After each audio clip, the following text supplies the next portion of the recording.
Hello student, welcome in your online video lecture. Today we are going to start a lesson 3rd, storage of water, page number 16. In this lesson we will learn how to store water and also learn methods of storing water. Okay, let's start the lesson. Try this. Make a small hillock of mud and stones in the schoolyard. Set some stones into the hillock.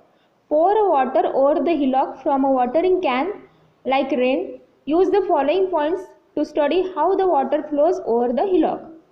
यानी आपको क्या करना है, अपने school के आंगन में, अब स्कूल में तो आप नहीं आ रहे इसलिए अपने घर के आंगन में क्या करना है, एक पत्थर या मिट्टी का ढेर बनाना है, छोटा सा पहाड़ के जैसा एक ढेर बनाना है और उस ढेर के ऊपर वाले हिस्से में जो पानी डालने का जो झरना होता है, वाटरिंग कैन, उसके ज़रिए पानी डालना है। जैसे कि बारिश का पानी कैसे गिरता है पहाड़ों के ऊपर, उस तरह उस झरने का सहारा लेकर उस हिलॉक पर पानी डालना है। और फिर ये पानी डालने के बाद उस हिलॉक का निरीक्षण करना है कि कैसे उसमें चेंजेस आते हैं, यानी जो नीचे हमें पॉइंट्स दिए हैं क्वेश्चन के ज़रिए अब हम उनके प्रश्नों को ढूंढेंगे।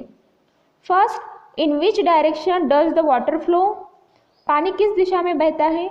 जब हम उस हिलॉक के ऊपर पानी डालते हैं तो वो पानी किस दिशा में बहता है। Water is flowing downward direction, यानी ऊपर वाले हिस्से से लेकर नीचे वाले हिस्से में पानी बहने लगता है। In which direction how does water flow on the steeper slopes, steeper slopes यानी ऊपर वाला, ढलान का ऊपर वाला हिस्सा, ढलान से पानी कैसे बहता है। You can see that the water flows faster on sleeper stones, जो स्लीपर स्लोप्स है उससे क्या, जो पानी के बहने की जो दिशा है बहुत तेज़ी से होती है। How does it flow on the gentle slopes, gentler slope से पानी कैसे बहता है। जेंटलर स्लोप्स यानी कम ढलान से पानी कैसे गिरता है, उसका जो गिरने का स्पीड कैसे होता है, स्लोली होता है।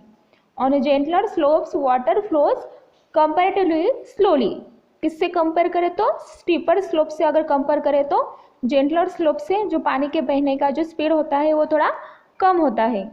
What happens when the stones cause an obstruction, क्या होता है जब पत्थर बीच में रुकावट लाते हैं, यानी जब हम झरने से पानी डालते हैं तो बीच में पत्थर आते हैं तब क्या हो जाता है, तब so the water changes the direction, water क्या करता है, पानी अपने बहने की दिशा बदल देता है। Where do puddles form, puddles यानी छोटे गड्ढे, पोखरे निर्माण होना, कौन से भाग में गड्ढे तैयार होते हैं। Where small pits are formed, जहाँ छोटे छोटे गड्ढे होते हैं वहाँ की जो मिट्टी है वो पोखर हो जाती है। When does the direction of flow change, पानी के बहने की दिशा कब चेंज होती है, यानी उस दिशा में परिवर्तन कब आता है।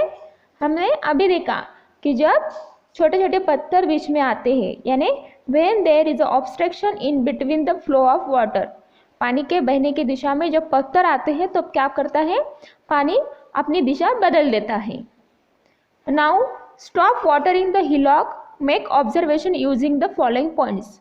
अब क्या करना है, अब हिलॉक के ऊपर पानी डालना बंद करना है और अब फिर उस हिलॉक का निरीक्षण करना है। Why did the hillock dry when we stop pouring water? जब हमने हिलॉक के ऊपर पानी डालना बंद किया तो फिर ये जो ढेर है तुरंत ही कैसे सूख गया, क्यों सूखा, क्योंकि when we stop pouring water some water seeped into the soil of hillock and some water got evaporated and hence the hillock dried, यानी जब हमने पानी डालना बंद कर दिया तो कुछ पानी क्या हो गया, पहाड़ी की मिट्टी से नीचे बह गया और जो बचा कुचा पानी है वो ज़मीन के अंदर रिस गया, यानी बच गया और बाकी पानी बाष्पित हो गया, यानी इवेपोरेट हो गया, इसलिए पहाड़ी सूख गई, यानी पानी का डिवाइडेशन हुआ। जैसे कि कुछ पानी बह गया, कुछ पानी वहीं पे ही जमा होकर ज़मीन के अंदर चला गया और उसमें से कुछ पानी उसका बाष्पीकरण हो गया, इस वजह से जो हिलॉक है हमारा वो सूख गया। How long did the hillock take to dry, उस हिलॉक को सूखने में कितना समय लगा। The hillock took almost an hour to dry, यानी उस पहाड़ी को सूखने में लगभग कम से कम 1 घंटा तो लग जाएगा, क्योंकि जैसे हम पानी डालना बंद करेंगे वो तब का तभी सूख जाएगा क्या, नहीं, उसको सूखने में थोड़ा तो भी वक्त लगेगा। Which part of the hillock dried quickly, पहाड़ी का जो हमने पहाड़ी का जो हिस्सा है उसका कौन सा हिस्सा जल्दी से सूख गया, यानी किस हिस्से को सूखने में ज़्यादा देर नहीं लगी।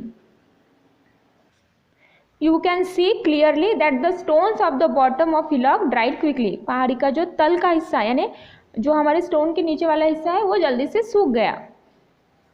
विच part took longer to dry, और किस भाग को सूखने में देर लगी। The soil of hillock took longer to dry, पहाड़ी की जो मिट्टी है उसको सूखने में अधिक समय लगता है, यानी जो नीचे वाला पत्थर के पास वाला जो एरिया है उसे वो जल्दी सूख जाता है, लेकिन जो मिट्टी है उसे सूखने में समय लगता है। क्यों? क्योंकि उसमें पानी रिस जाता है, इस वजह से। Why did it take longer to dry, और इसे सूखने में देर क्यों लगती है? क्योंकि some water seeps into the ground, क्योंकि कुछ पानी ज़मीन में रिसता है, यानी उसमें ज़मीन में बच जाता है तो वो ज़मीन के अंदर चला जाता है, और इस वजह से पानी वहीं पे ही, यानी उसे सूखने में थोड़ा समय लगता है। All of you know that all the water we get comes from the rain.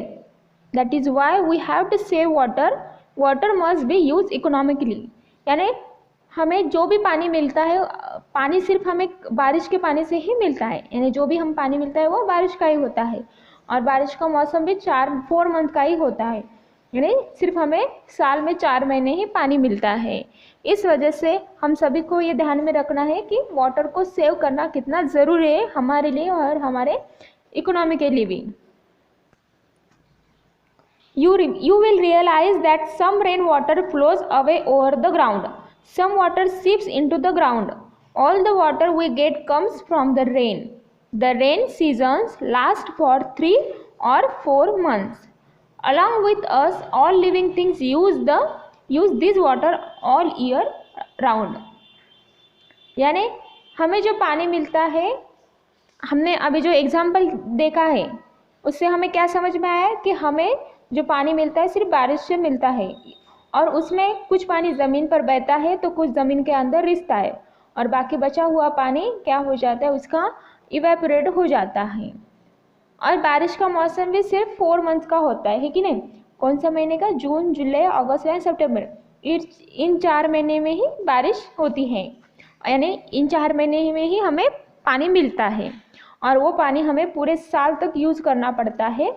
पूरे साल भर हमें उसी बारिश के मौसम पर डिपेंड रहना पड़ता है।